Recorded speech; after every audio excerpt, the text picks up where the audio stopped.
Kim and I have been married for over 30 years, but we started with nothing. People think she married me because of my money, but that's not true. At that time, I was involved in business and ended up losing my second venture. This not only left us without money, but also left us with a lot of debt. Dealing with $800,000 in debt was a significant learning experience, and in the end, we managed to pay it off. Now, as for paying off your debts as quickly as possible, many suggest cutting up credit cards, but I find that really ridiculous. Because credit cards are not the problem. In fact, I quite like credit cards. Pay attention until the end of this video, and don't forget to like and subscribe to see more informative and interesting content. Let's start with the steps to get out of debt. The first step is to be honest with yourself. I believe this is one of the hardest things I've ever had to do because Kim never experienced financial difficulties like I did. She couldn't believe that someone could drive a Mercedes and be completely broke, pretending to be rich until actually becoming wealthy. Understand? I was praying to God, Jesus, and Buddha hoping that money would come, acting as if I had no debts. I looked great, dined at the best restaurants, but I was broke. You can lie to your girlfriends, but you can't lie to your wife. So, the first thing I had to do with Kim was finally tell the truth, that I wasn't as rich as I appeared. But it was the reality. You need to be honest with yourself because if you have a goal of where you want to get to, you're not going to get there if you don't know where you are. The second step is to stop accumulating loans immediately. Sometimes this means making small sacrifices. When Kim and I moved from Hawaii to California, we were homeless and lived in the attic of an apartment. Sometimes we needed to save because we had no money. Kim had about $100 to spend for the weekend until I came home on Sunday night. The third step is to make a list of all your debts. The key word is all. Some looked at me suspiciously when I mentioned the word all, because they had a lot of debt and didn't want to admit it. I kept avoiding and paying taxes here and there, but finally, she asked me why I didn't want to admit how serious the situation was. I closed my last business and finally had to sit down and list all the investors I owed money to, as well as all the family and friends I owed money to. I felt bad for not paying earlier, so she made me sit down and put everything on paper. Also, a credit card company can get really nasty when you don't pay. I had to show the taxes I was receiving and basically tell the truth and face the situation. The fourth step is crucial, and if you're deeply in debt, it's probably one of the most important steps you should take and commit to: hiring an accountant. There were times when I tried to take care of my own accounting records, but when I was stressed, ashamed, and angry about owing so much money, I didn't face the truth.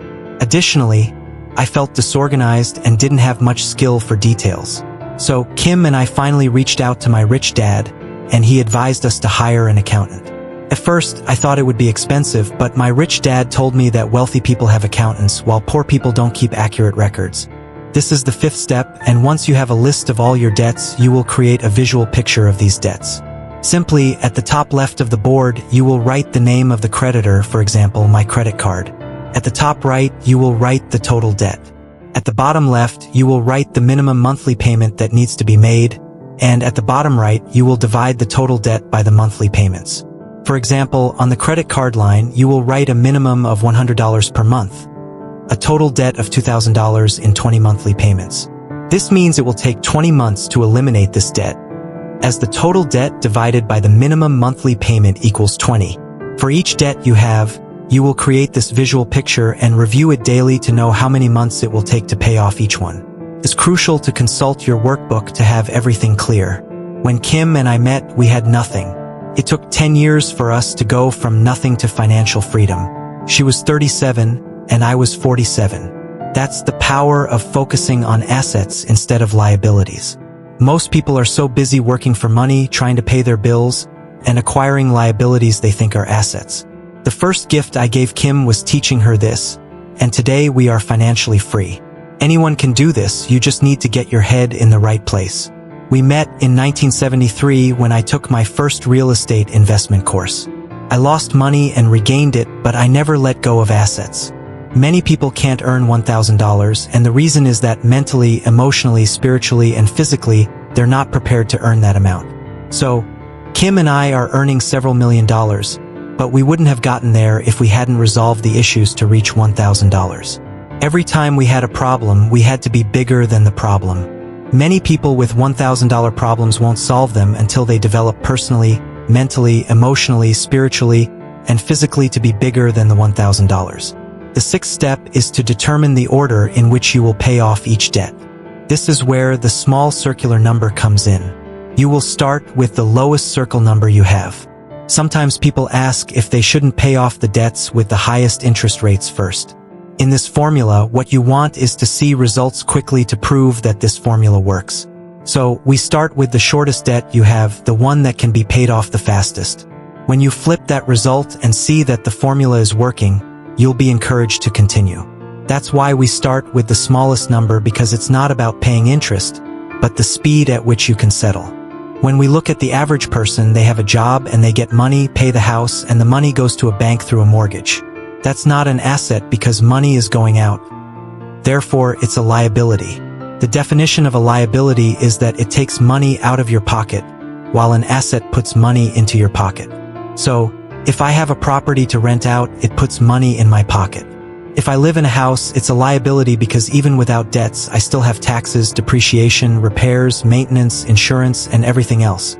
But if I rent out a property and manage it well, it sends me money every month.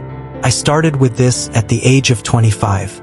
I had a small condo property that put $25 in my pocket. It was a beginning and a good debt.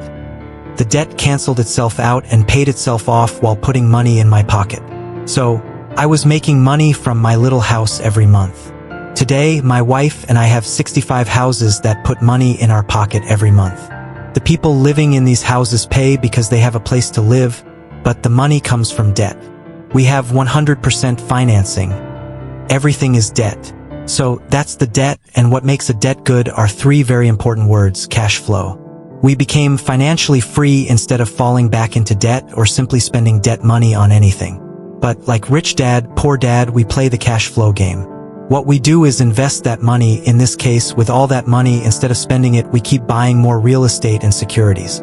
Basically, we use debt to generate income and pay off our debts. Nowadays, Kim and I have 7 cars, many houses, and travel on a private jet. But we do all this with the cash flow from our investments, not with our credit cards. We have no debts, only steady income from our investments. Thus, our assets outweigh our liabilities. The reason many people encounter problems in the first place is that they buy liabilities first and then try to acquire assets. That never works, and they keep buying more things and incurring bad debts. In contrast, I acquire my liabilities with my assets so that I can have a prosperous lifestyle. The best part is that we don't need to worry about money or anything because we simply have more and more money coming in constantly. This process requires discipline and commitment. Remember that it's a journey from the current situation to the desired destination. Without dedication and discipline, the process can collapse. I encourage you to share this with everyone around you to awaken them to the truth.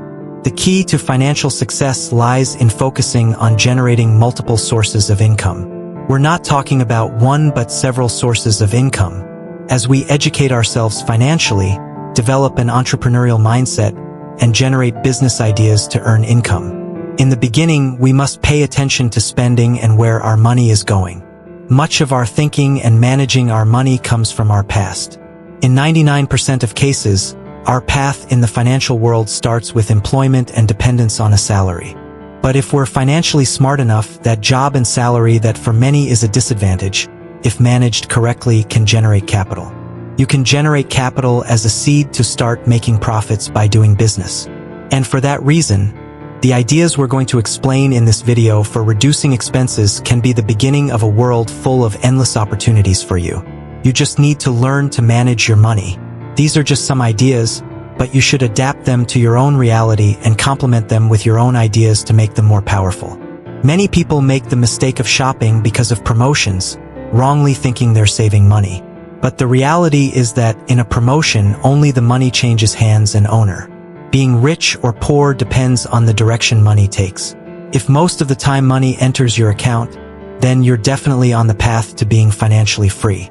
There's a very popular phrase among poor people that says the following: if you never get into debt, you'll never achieve anything. We are certain that few phrases generate as much poverty and economic slavery as this one. The reason why this phrase is so harmful is as follows.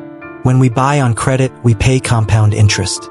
These compound interests enrich those who receive them and impoverish those who pay them. Compound interests, for those who pay them, represent 2 or 3 times the original price of the purchase, and for those who receive them, they represent a benefit of 2 or 3 times the original selling price.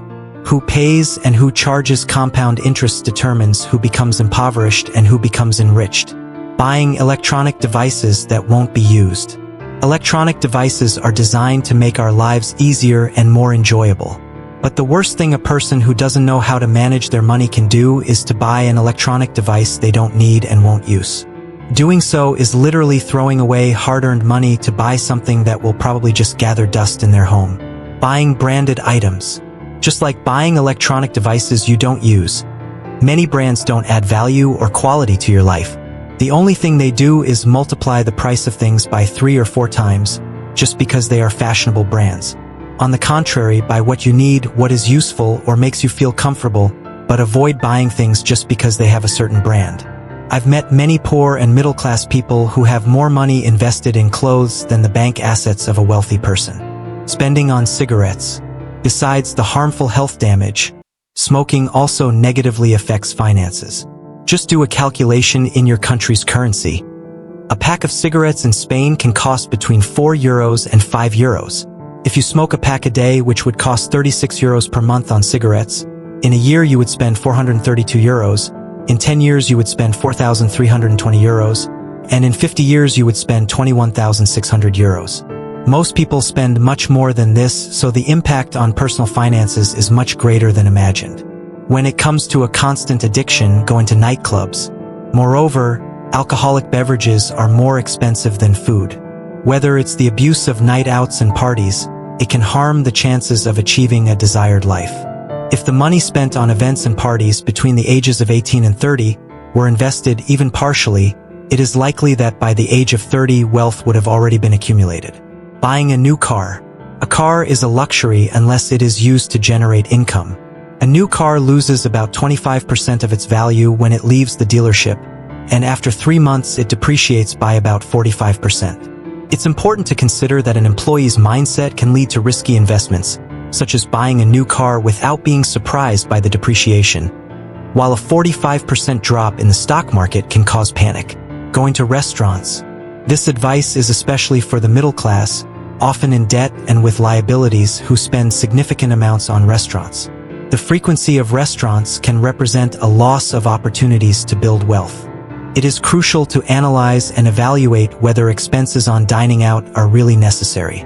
In daily life, the focus should be on smart spending, as true financial prosperity comes from income growth and diversification. By reducing expenses, it's possible to increase the capacity to invest and build wealth. Financial discipline is fundamental to seizing opportunities and increasing spending capacity, contributing to the construction of a solid financial foundation. Analyzing each expense individually and evaluating the need to maintain it in daily life are essential steps for effective financial management. Questioning whether these expenses are truly worthwhile, reflecting on the importance of these expenditures in your life, whether they are truly decisive for you, realizing that they are only for appearances to others without adding real value, should lead to their elimination.